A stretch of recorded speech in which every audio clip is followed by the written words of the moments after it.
1961 সালের 14 ফেব্রুয়ারি জন্মের পর তার নাম রাখা হয়েছিল মনোজিৎ দাশগুপ্ত।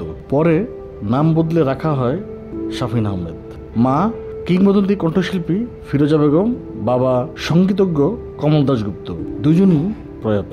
শৈশবে বাবার কাছে উচ্চাঙ্গ আর মায়ের কাছে নজরুল সঙ্গীত শিখেছেন শাফিন। বড় ভাই হামিন আহমেদ সহ যুক্তরাজ্যে পড়াশোনার পর দেশে ফিরে গড়ে তোলেন মাইলস ব্যান্ড। শাফিন আহমেদের কণ্ঠে জনপ্রিয় গানের তালিকায় রয়েছে চাঁদ তারা, সূর্য, জ্বালা জ্বালা, ফিরিয়ে দাও আমারই প্রেম, আজ জন্মদিন তোমার প্রভৃতি। গান গাওয়ার পাশাপাশি এই ব্যান্ডে বেজ গিটার বাজাতেন শাফিন। হামিন আহমেদের সঙ্গে বিবাদের জেরে মাইলস থেকে একাধিকবার বেরিয়ে আলাদাভাবে গান করেছেন তিনি। হামিন ও শাফিনের আরেক ভাই মোহাম্মদ তাহসিন।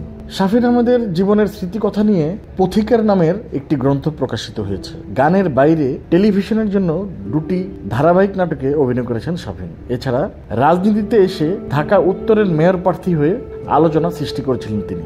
বাংলাদেশ সময় আজ 25 জুলাই সকাল 6:50 দিকে মারা গেছেন তিনি।